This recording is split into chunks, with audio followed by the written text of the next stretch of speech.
Le verset qui me fascine, 50, il dit, mais Jésus dit à la femme. Jésus, ce n'est pas à tout le monde, il répond. Son problème, c'est la femme. Ce n'est pas ceux qui pensent dans leur cœur. Ceux qui pensent dans leur cœur, laisse-les penser. Ils penseront toujours dans leur cœur. Te concernant, ils penseront dans leur cœur. Même si tu as fait quelque chose de bien, ils penseront dans leur cœur. Même si tu as fait quelque chose de mal, ils penseront dans leur cœur. Laisse-les avec leurs pensées dans leur cœur.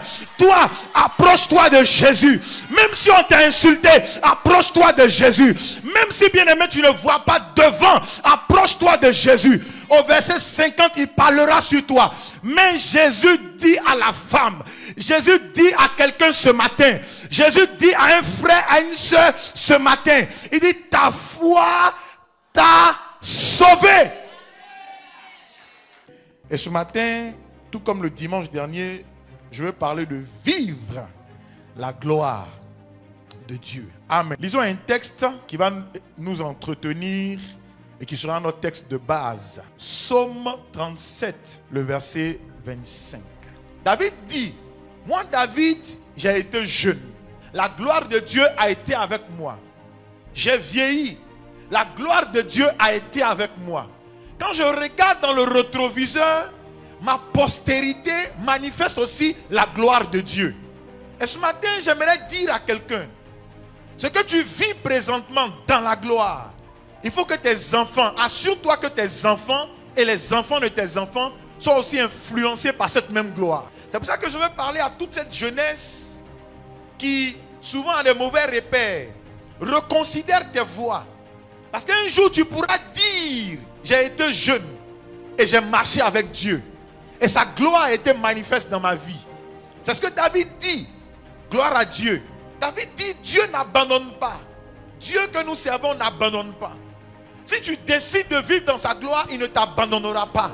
Et je déclare ce matin, pour tous ceux qui ont décidé de faire l'expérience de marcher avec Dieu jusqu'à la fin de leur jour, Dieu ne va pas vous abandonner.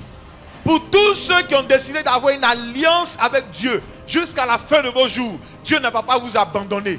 Pour tous ceux qui dans leur travail, bien aimés, des gens tombent, les gens sont renvoyés. Vous, à cause de la gloire, Dieu ne va pas vous abandonner. Donne-moi un grand amen s'il te plaît. Ce texte-là me fascine. Mon premier point pour vivre dans la gloire, c'est que la gloire est un terminateur de honte. Lorsque la gloire arrive, la gloire met un terme à la honte. La gloire résiste à la honte. Quand la gloire de Dieu vient sur la vie d'un homme, comme ce mouchoir, automatiquement la honte s'arrête. Et ce matin, je vais déclarer que toute honte avec laquelle tu es venu, elle s'arrêtera au nom de Jésus. Quelqu'un bien aimé qui n'a pas de gloire, qui manque la gloire, est sans saveur. C'est comme si vous avez pris du temps pour préparer une sauce et puis il n'y a aucune saveur, il n'y a pas de sel, il n'y a pas de piment, il n'y a pas d'assaisonnement. Et la vie de plusieurs sans saveur. Parce que la gloire a été enlevée. La honte ou bien la pauvreté, c'est un vrai mal.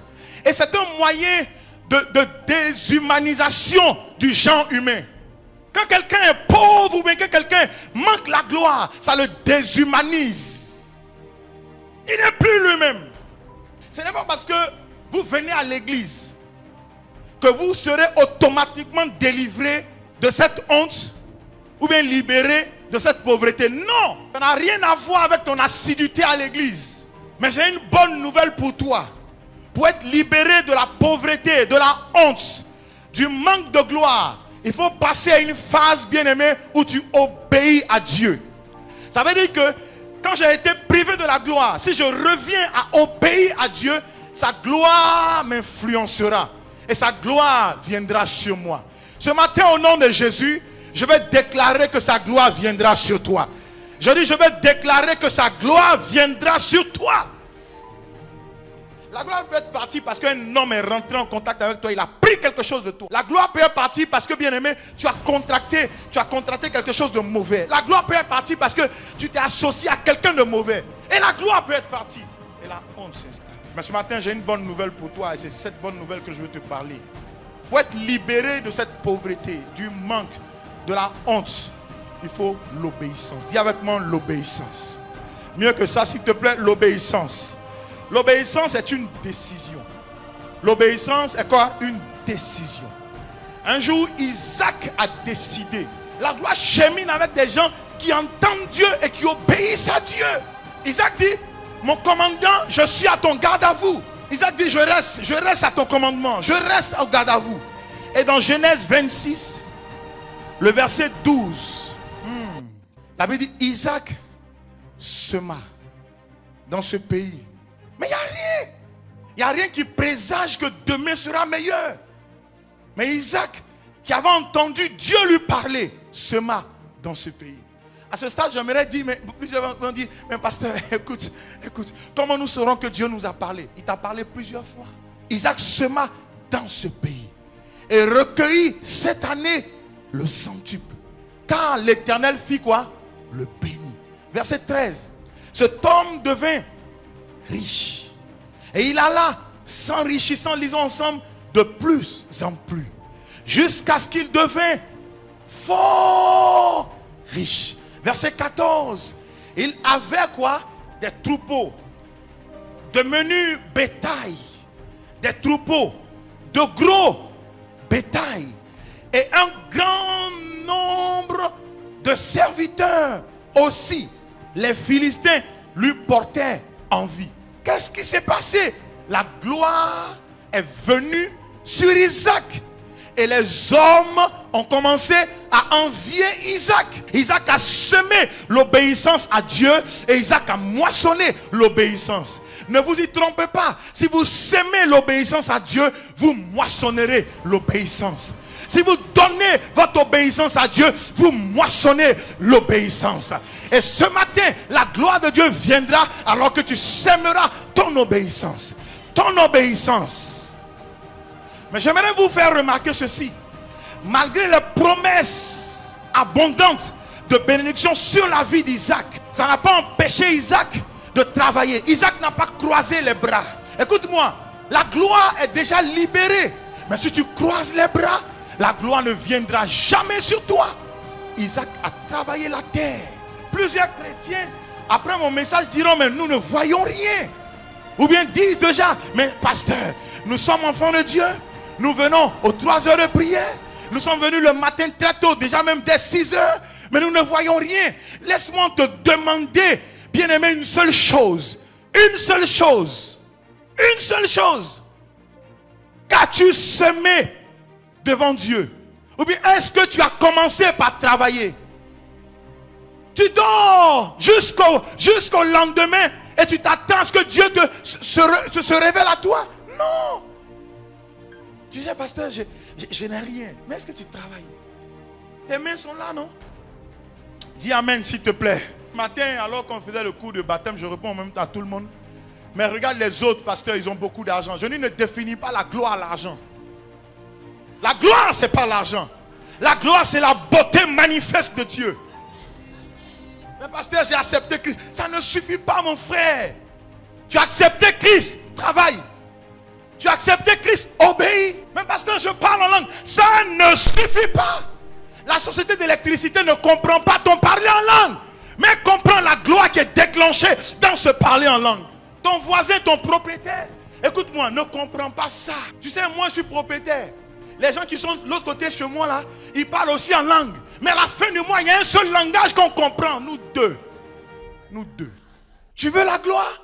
Obéis, travaille. Obéis, travaille. Tu veux la gloire? Obéis et puis travaille. Si tu es une femme, il y a tellement de choses à faire. Je ne sais pas pourquoi j'insiste. Il y a tellement de choses à faire. Obéis, travaille. Va à jamais.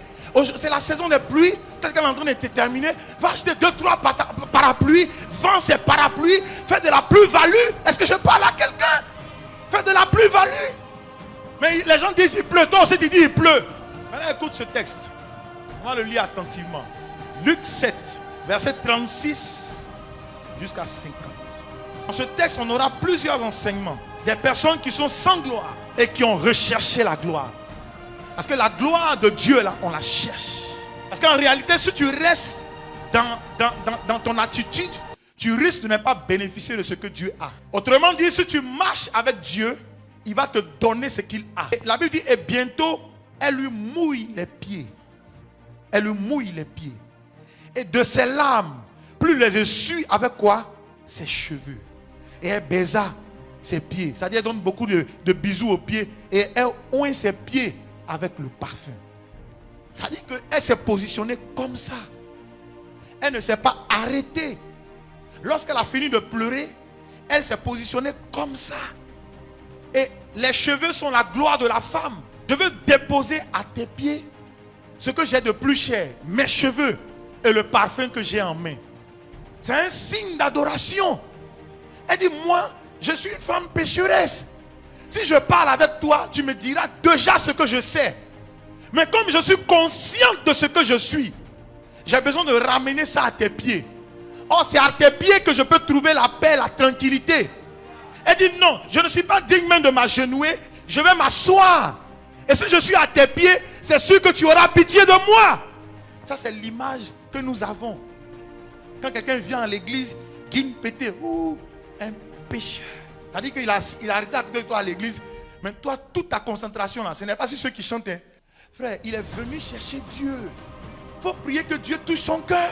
On est venu ici là, c'est pour cheveux, mais c'est pour adorer Dieu. Dis-moi s'il te plaît. Quelqu'un m'a dit dans son cœur là-bas, mais pasteur, toi aussi, écoute-moi. Nul n'est le baromètre de Dieu. Tu n'es pas dans le secrétariat de Dieu pour savoir si Dieu ne l'aime plus. Il dit, laissez venir à moi qui? Les petits enfants. Ne les empêche pas. C'est ce que je prêche là qui va rentrer dans son cœur. Donc c'est le pharisien est là. Les pharisiens ils sont dangereux, ils sont dans les églises, ils sont dangereux. Quand tu parles, c'est-à-dire il est sur son téléphone, il fait autre chose. Il est en train de caler son rendez-vous. Quand tu parles, il est imbu, ils sont imbus d'eux-mêmes. Pharisiens, ils sont dangereux. Pharisiens, ils voient tout le monde, ils voient les fourmis partout. Ils voient fourmis partout. Donc ce qu'elle a fait là, ça efface péché. Ces nombreux péchés ont été comment? Pardonnés. Car elle a beaucoup aimé. Mais celui à qui on pardonne peu, aime peu. Le verset qui me fascine, 50, il dit, mais Jésus dit à la femme. Jésus, ce n'est pas à tout le monde, il répond. Son problème, c'est la femme. Ce n'est pas ceux qui pensent dans leur cœur. Ceux qui pensent dans leur cœur, laisse-les penser. Ils penseront toujours dans leur cœur. Te concernant, ils penseront dans leur cœur. Même si tu as fait quelque chose de bien, ils penseront dans leur cœur. Même si tu as fait quelque chose de mal, ils penseront dans leur cœur. Laisse-les avec leurs pensées dans leur cœur. Toi, approche-toi de Jésus. Même si on t'a insulté, approche-toi de Jésus. Même si, bien aimé, tu ne vois pas devant, approche-toi de Jésus. Au verset 50, il parlera sur toi. Mais Jésus dit à la femme, Jésus dit à quelqu'un ce matin, Jésus dit à un frère, à une soeur ce matin, il dit, ta foi t'a sauvé.